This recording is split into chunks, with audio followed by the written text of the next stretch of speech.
Thank you for having me here today.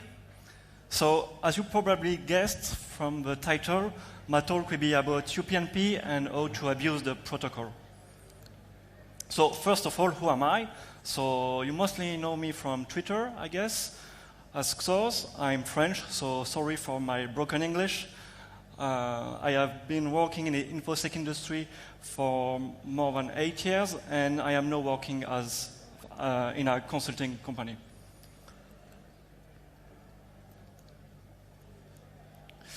So let's go straight to the main topic of the talk. So last March, Symantec reported about the Inception framework group, which happened to be an APT, and they used a lot of IoT devices and UPnP to hide themselves. So what is interesting is that according to the report, we could abuse this protocol without any custom malware to be injected into the router. So this is interesting. And of course, the threat actors have been using this for so many years. This is how Symantec portrayed the attacks. So an operator from an unknown location was hoping through a VPS, and then 3 layers of routers to anonymize them. So, of course, I got interested and decided to find out how one could do exactly that. So, let's go into the... No, first, disclaimer, yeah. So, what you need to know about this research is that UPnP hacks have been around for ages. So, my goal today is to make it a little less secret and giving it more visibility. So, I'm not claiming any of this to be new. Of course, it is not really new, but hey, it's still being seen in the wild, so let's do something about it, right? So there's a lot of noise on the internet, continuous scanning from multiple parties like Shodan, Census, and all of the others. It's like internet party, you know. And this graph shows you the scan on UPnP, so more specifically the 1900 port on UDP for last year. So it's quite buzzy, there's a lot of activity going on, and what is interesting here is you can almost see a small pattern. So I don't know if there's any correlation, but when there are public research, you might have some people scanning more after your research. Like, for example, like on the right, you have like the Akamai research paper, and then huge spikes of scans. So, why are people scanning UPnP? What if I told you you can build your own botnet of routers without any single infection? Well, let's talk about UPnP. So UPnP stands for Universal Plug and Play. It's a set of networking protocols to allow devices to discover each other's and use them out of the box without any configuration. So it's literally plug and play. You can tell the architecture is pretty old because there is a lot of XML and SOAP, so like the late 90s. So yeah, you can say it's just a bunch of protocols used to remotely query or control a device. Well, what could possibly go wrong? So according to the UPnP specification, so by the way, all the specifications are open, of course, on the internet, so you can really read all the documents and find like a lot of interesting stuff. And that's what I have been doing, just reading the documentation. So there are 6 layers of protocols, and I will only focus on the first 3 layers. So discovery, description, and control. Discovery is basically the SSDP protocol, HTTP over UDP, using multicast for discovery. Then description. This is when the UPnP device will describe its capabilities. And finally, control, where the magic happens. You can query and control the device with SOAP. So it's kind of like RPC, but without any authentication, because, you know. So how does it work? Well, this is a simple example I'm going to explain to you. When, for example, peer-to-peer clients on your computer will request the router to open a port to make a direct connection, right? So it is also used by Skype and many other applications. So UPnP is one of the easy way to achieve that. Like when you are inside the LAN, we are behind a NAT, and you want a peer to directly access your host. So first, your computer will send a multicast, so it's HTTP over UDP request to discover if there are any UPnP-enabled gateway device on the network. So that would be the IGD. IGD is the Internet Gateway Device in the UPnP specification, and that is basically the router. So you are looking for the router, right? And the router will reply back with over UDP with the XML location of its control points, like so. And then the computer will ask the router to forward a particular port in order for the peer-to-peer to work. So this is the control part. And finally, the router will just comply and say, okay, I open this port and the direct connection can be made. It's as simple as that. And this happens in like a few milliseconds and you don't notice anything. But that is what UPnP can be useful for. And this is the more formal view of what is happening behind the scene. So first SSDP over UDP, then SCPD over TCP, and finally the control part with SOAP. This is just here for reference.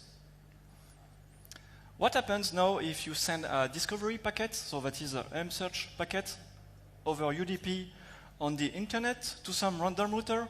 Is it supposed to reply back?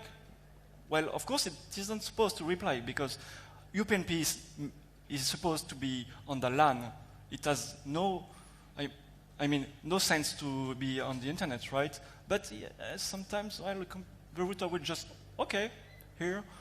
So this is the first vulnerability. The discovery service shouldn't listen on the WAN interface, of course. And when you get something like that, you send an search with host as a local multicast address, because this is like a normal search packet. But you still get a 200 OK reply, even if it's like from the internet. So there's something wrong here, obviously. Don't need to be an expert to. So here is in blue is the server's response. If you're lucky, you can notice the location header pointing to a private IP address. So this is the description XML, right? So this here is the discovery phase, and is pointing you to the discovery phase. So now let's try. Oh, it's a private IP address, so I cannot access it from the internet, right? Well, just replace the private IP with the public IP address, and maybe it will work. Yeah, sometimes it works. So this is the XML exposing the control points. So this is basically like the SOAP URL, and it will describe the device capabilities, what it can offer. And the most interesting part in this document is the one IP connection service, and I will explain why in the next slide. But what you need to know is that this is the second vulnerability. This XML file shouldn't be exposed on the internet. It should stay on the LAN. And even if it doesn't contain any credential or secrets, this isn't right. It gives more visibility for an attacker to further abuse the protocol. So what is this one IP connection services? So it's a set of features introduced in UPnP for NAT traversal and generic port mapping functionality. If you look at the documentation, there is one function that is actually very interesting. I don't know if you can read it. This is the add port mapping function. It is being used in the example I showed you with the peer-to-peer client. So you can basically ask the router to redirect traffic to your host. And this is basically used for NAT traversal. This function takes at least 4 parameters. The protocol requested, so TCP or UDP, then the internal client, where you ask the router where it should redirect the traffic to, so IP address and port, and then the external port being opened on the WAN interface of the router. So this is where the fun begins, of course, because we can abuse this function, and you can even call it from the internet. So normally you will provide your private IP address in the internal client parameter, but you can actually change it to anything, right? Because behind the scenes, in most implementation, the UPnP daemon will simply spawn IP tables with your input, like there are no sanity checks. Okay, so that's also why you get a tons of remote code execution UPnP daemon because, yeah, just spawn system IP tables with your data. And you get that 200 OK, and this is it. You can use the router as a proxy and connect to your target. So, of course, well, this is bad. And there are two flows being exploited here. So first of all, the SOAP invocation. I mean, it shouldn't be allowed from the internet. And secondly, the internal client parameter should be a private IP address. Like, simple stuff, but, you know. And this is a payload, the SOAP payload. So SOAP is basically, if you don't know SOAP, it's basically like a fancy HTTP. So this is like a post request with a few things more. But so this is the post request. And I like my packets to be as close as possible to the legitimate one, but you can do a much smaller payload. So you have the SOAP action header, and you just ask for the add port mapping function, and then the interesting parameters are new internal client, which you can specify your target IP address, the inbound port, which can be a random port you choose, and destination port where you want to go. Okay, so time to do a small demo.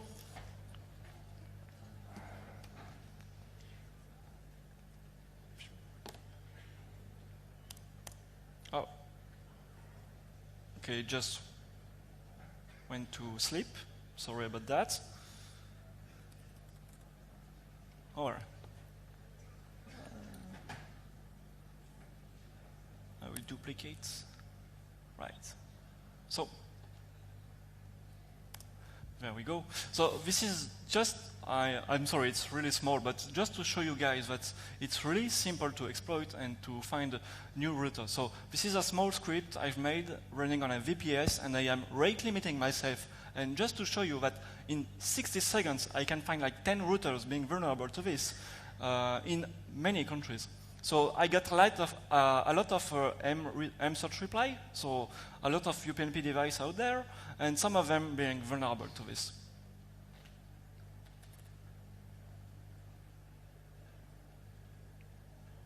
Well, we can go to this slide now.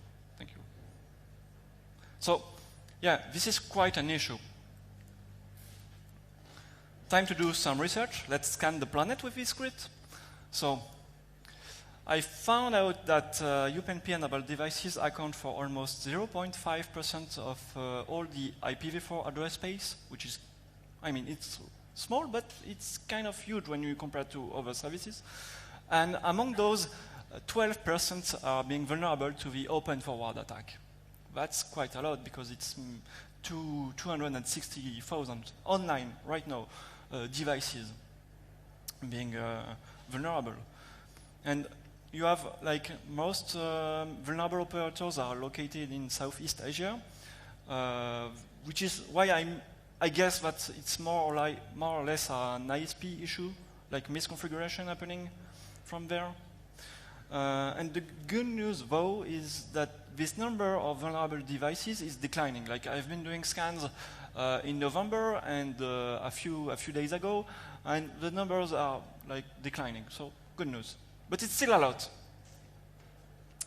Here is just a heat map to show you. So there are blue area around the world, but especially in Southeast Asia. Some close-ups, so through Europe, and yeah, a lot of them in Korea and Japan, and also in China.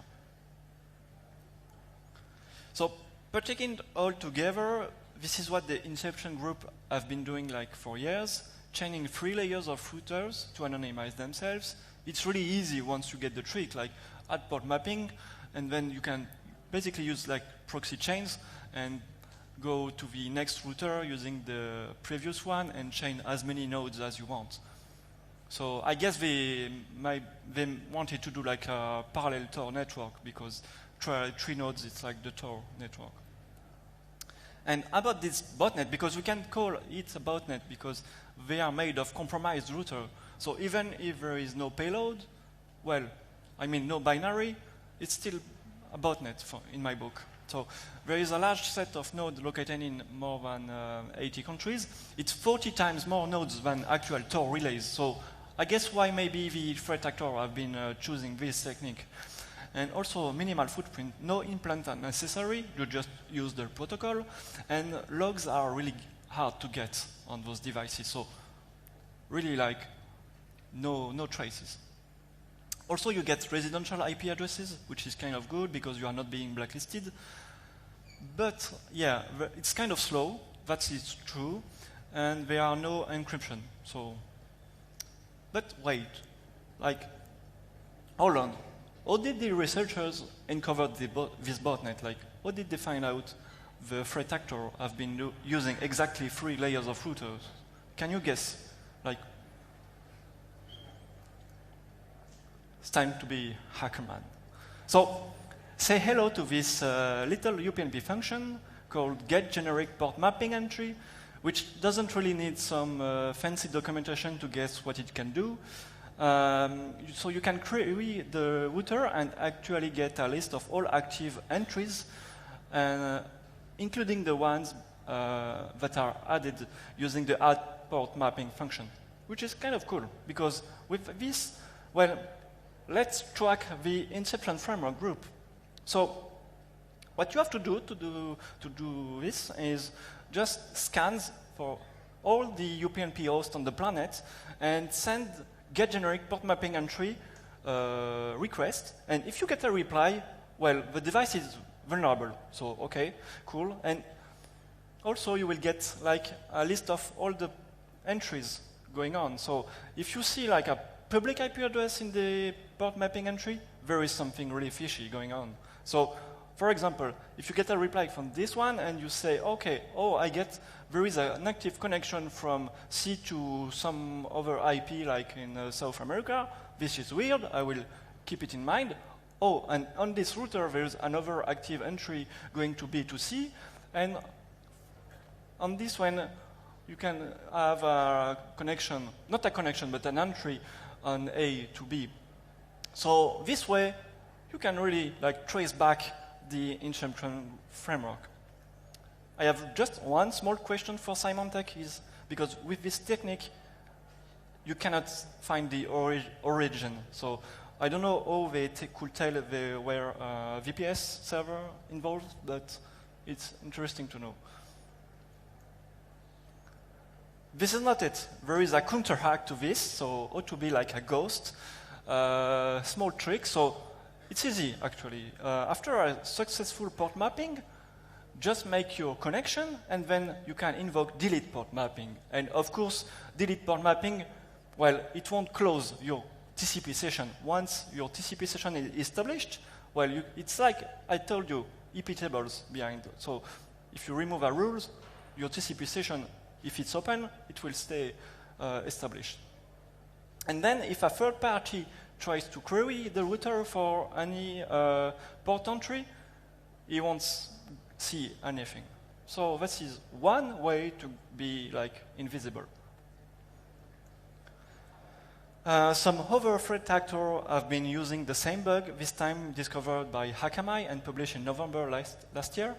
So what is this all about? What this threat actor have been doing is quite smart. He wanted to exploit the eternal blue vulnerability on computers that were behind NAT and used UPnP to directly connect to its target, so from the internet. And I really think that Akamai should have called that external blue. Yeah, I don't know. But yeah, they actually named it after the signature they found on the packet. So the description, actually in the SOAP, you have an optional parameter called description, and this threat actor have been writing Galeta silenciosa, I don't know why, in the SOAP. So that's one way to make yourself detectable. So yeah, and then once the port is open, you can exploit the computer. More hacks. So this can be further abused for discovery of internal hosts with the fact that private IP addresses are easily enumerable. Just go through all known ports and fingerprint internal host. And you can access then sensitive data like storage, printers, and stuff like that. Given the fact that most people give little attention to their internal security, this can pose a huge risk for owners of vulnerable routers.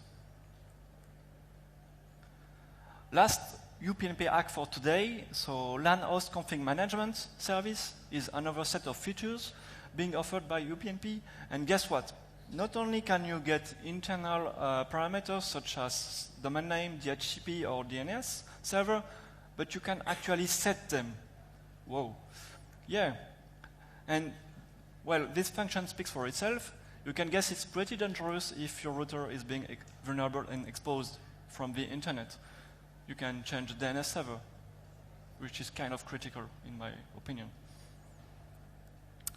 So, yeah, UPnP hacks are still a thing in 2019. There have been years of abuse by multiple threat actors, and what is interesting here is it's really like no code, no crime. Like in Windows environments, you have a lot of malwares, of course, but you have also a lot of antivirus and telemetry, so you can detect them pretty easily. Here, it has been low, like it's been low key, using like, I think for 5 years it has been detected for at least 5 years. So, yeah, you can go unnoticed with techniques like this. And yeah, so yeah, patch it or disable it now, but I guess it's more like misconfiguration going on. So operators need, or ISP need to do something about that. Here are my references I use for this research, and thank you very much.